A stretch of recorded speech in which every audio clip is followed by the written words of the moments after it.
Bienvenue dans cette nouvelle vidéo où je vais vous montrer comment utiliser Pixel Lab.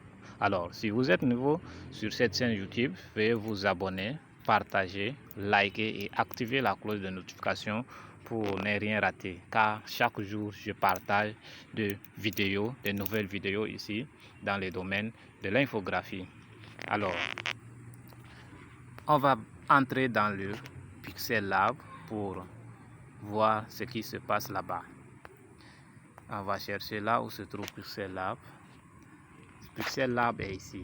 C'est ça, Pixel Lab. Maintenant, pour ouvrir, on va faire juste un clic sur cette application. Alors, quand Pixel Lab s'ouvre, c'est comme ça que ça se comporte. Ok, c'est ça l'interface de Pixel Lab. Alors, maintenant, regardez un peu vers le bas. Il y a A qui est là. Les A, c'est pour ajouter les tests et modifier tout ce qui concerne la police, la taille, la couleur des tests, tout. Ça se trouve dans cette partie où c'est écrit A. Maintenant, au milieu, ici, c'est pour ajouter l'image, les logos, traiter les images, supprimer les images, faire tout ce qui est en rapport avec les images. Maintenant, la troisième partie ici, c'est pour modifier le fond même de l'image. Le fond ici est un peu violet, bon, je ne sais pas trop. Alors, cette partie, c'est pour modifier la couleur de fond. C'est pour voir aussi la taille, la hauteur, la largeur, tout ça. C'est ici qu'on utilise. Maintenant, on va revenir sur la première partie qui est A pour voir comment on va gérer les textes. On clique sur A. Il y a un menu ici. On va ouvrir. On fait double clic juste pour écrire quelque chose. On va mettre formation. Formation, on valide. Voilà, c'est ça la formation. C'est ça ce qu'on a écrit, n'est-ce pas? Maintenant, à côté ici, à côté, il y a éditer. Il y a éditer qui est là. Il y a supprimer qui est là. Je n'ai pas besoin d'expliquer. Il y a copier qui est là. Il y a à l'avant qui est là. À l'avant, c'est pour mettre en bas des autres images qui vont venir. Ici, c'est à l'arrière. Ok, à l'avant et à l'arrière. Ça, c'est pour gérer. Maintenant, position. Position ici, c'est pour déplacer les images vers le haut, déplacer les images vers le bas, déplacer les textes vers la gauche, droite et autres. Ok. Maintenant, ici, il y a position relative. Position relative, c'est pour mettre à gauche, mettre à droite, mettre en bas, mettre en haut. Ici, c'est pour centrer. Ici, c'est pour centrer aussi. Ok. Alors, il y a aussi la taille. La taille, c'est pour augmenter la taille de l'écriture et réduire la taille de l'écriture. Vous voyez, c'est magnifique. Ici, il y a padding. Là-bas, c'est pour augmenter l'espace à côté de l'écriture. Ok. Maintenant, il y a la couleur. La couleur, c'est pour modifier aussi la couleur de l'écriture qu'on a utilisée. On modifie la couleur. Regardez, ça se modifie. Ok. À côté, il y a texture. Texture, on ne va pas encore utiliser pour le moment. Il y a opacité. Opacité, c'est pour réduire la luminosité des textes. Vous voyez un peu, quand je ramène vers la gauche, ça disparaît, ça revient. Donc, c'est pour réduire l'opacité de ça. Maintenant, il y a tourner. Tourner, c'est pour basculer un peu l'image. Vous voyez ce que ça donne. Après ça, il y a masquer. Masquer, on ne va pas encore utiliser. Il y a encore ce qu'on appelle police. Police, c'est pour modifier la police de texte. Regardez un peu comment ça se passe. On va valider ici. Voilà. Maintenant, il y a style. Style, c'est quand on vient sur B, c'est pour augmenter, mettre en gras. Sur U, c'est pour mettre en italique. Sur U, c'est pour souligner. Et quand on clique sur T barré, on remet à 0. Ok. Ici, courbe, c'est pour mettre les images sous forme de cercle. Regardez un peu, voyez un peu ce que ça donne. C'est tellement magnifique. Alors, ici, c'est arrière-plan, c'est-à-dire il faut mettre aussi de l'arrière-plan des tests. Regardez comment ça donne. Si vous voulez écrire avec arrière-plan, c'est ça. Voilà, ici, alignement vers la gauche, vers la droite, vers la droite c'est ici et puis au milieu. Alors ici, c'est espacement, regardez, les espaces entre les textes, c'est ça. À côté ici, c'est interligne. Quand on écrit plusieurs lignes, on doit aussi utiliser ça pour séparer un peu des écritures ou soit rapprocher des écritures. Alors, de l'autre côté ici, il y a trait. Trait, c'est pour encercler ou bien c'est pour le contour de l'écriture. Vous pouvez changer, mettre en noir, mettre en blanc, mettre en rouge, mettre tout ce que vous voulez. De l'autre côté, à côté de trait, il y a ombre. Si c'est ombre pour les écritures, regardez, quand j'ai cliqué, j'ai activé directement, c'est changé en noir. On peut changer en blanc, on peut mettre en rouge, on peut mettre avec n'importe quelle couleur, comme on veut.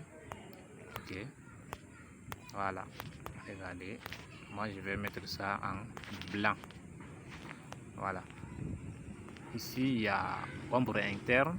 Ombre interne, c'est l'ombre de l'écriture en interne. On va laisser ça. Il y a Ambrose, il y a Perspective, il y a rotation 3D, il y a texte 3D, il y a ombre, tout ça vous allez vous découvrir après. Alors, on revient au milieu là où il y a les cercles. Ok, ici, je vous ai dit, c'est le menu qui vous permet d'ajouter ou soit importer les logos, les images, les formes, tout. Il y a image qui est là, importer image. Vous pouvez importer le logo ici, vous pouvez importer vos images ici. Ici, c'est la forme. Vous pouvez introduire les formes que vous voulez ici. Il y a ici Bézier. Là-bas, ce sont des trucs un peu avancés. Maintenant, à côté ici, il y a flèche. Vous pouvez trouver aussi les flèches ici. Il y a sticker ici, en première position. Sticker, c'est pour ajouter aussi des trucs. Vous voyez, il y a les stickers, il y a les emojis, tout. Donc, vous pouvez ajouter ce que vous voulez, n'est-ce pas? Maintenant, on va importer une image. On importe une image. On va importer une image. On importe n'importe quelle image. Je vais prendre ça. On importe ça, par exemple. Regardez un peu. Ça, je vais mettre ici pour dire qu'on a notre image qui est là, importée. C'est bon. Alors, maintenant, l'image qu'on a importée, on peut faire tout ce qu'on a pu avoir avec les textes. C'est-à-dire, il y a ranger, il y a copier, il y a à l'avant, il y a à l'arrière, il y a position relative, il y a taille relative, il y a couleur, il y a texture, il y a opacité, il y a trait, il y a tout ça, on a vu déjà là-bas. Donc, ce sont des mêmes onglets. Alors, si vous voulez aussi introduire les formes, vous pouvez cliquer ici et revenir sur forme. Forme, c'est ça. Vous pouvez introduire les textes. Si vous voulez introduire autre forme, je pense que vous allez cliquer ici. Et revenir ici, chercher là où se trouve la forme que vous voulez. Voilà, moi je vais prendre une forme un peu, je peux prendre ça. Je vais prendre ça. Ok, voilà, je clique ici, c'est bon. Maintenant, je peux venir prendre la couleur et changer la couleur de ma forme. Je peux changer la couleur de ma forme tranquillement. Je peux venir cliquer sur trait et contourner. Pourquoi pas contourner, valider. Vous voyez un peu ce que ça commence à donner. Ok, donc c'est un peu ça. Alors on va revenir sur troisième partie qui a un lien avec le fond même de notre image. Donc quand on clique ici, il y a la couleur qui est là. La couleur, on peut utiliser couleur pour changer la couleur du fond. Regardez un peu, quand je clique, ça change,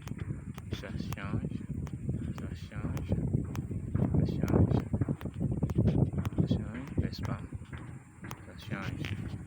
Ok, moi je préfère qu'on met sur blanc, on valide. Maintenant, ici il y a transparent, on ne gère pas trop. Il y a la taille qui est là. On peut modifier la taille, on peut venir modifier ici, mettre sur 1480. Hauteur ici c'est 1480. Largeur on laisse sur 1280 et on valide. Regardez, il y a un peu de largeur, il y a un peu de hauteur, pardon. Donc c'est un peu ça. Maintenant, on peut aussi introduire les images qui sont incorporées dans Pixel Lab. Et pour introduire, on clique sur image ici. Regardez un peu, il y a les images qui sont incorporées. On peut introduire, on peut changer, on peut changer avec ce qu'on veut. Regardez, vous voyez, c'est un peu wow. Ça commence à venir. Ok, on valide ça. Et en même temps, on peut introduire une image qui se trouve dans notre galerie. Et pour ça, on clique directement sur 10 galeries. On clique sur 10 galeries. Ça nous renvoie dans la galerie. On peut chercher notre image. Ok, on peut prendre par exemple cette image. On prend cette image, on introduit. Regardez un peu. On a déjà introduit notre image. Et là, regardez un peu. Donc c'est ça comment fonctionne Pixel Lab. Maintenant, quand on finit de faire tout ça, on va revenir sur enregistrer qui est ici. C'est ça, enregistrer. On clique ici, on dit enregistrer l'image. On nous renvoie sur cette page où on va cliquer sur vers galerie. On clique sur vers galerie. L'image est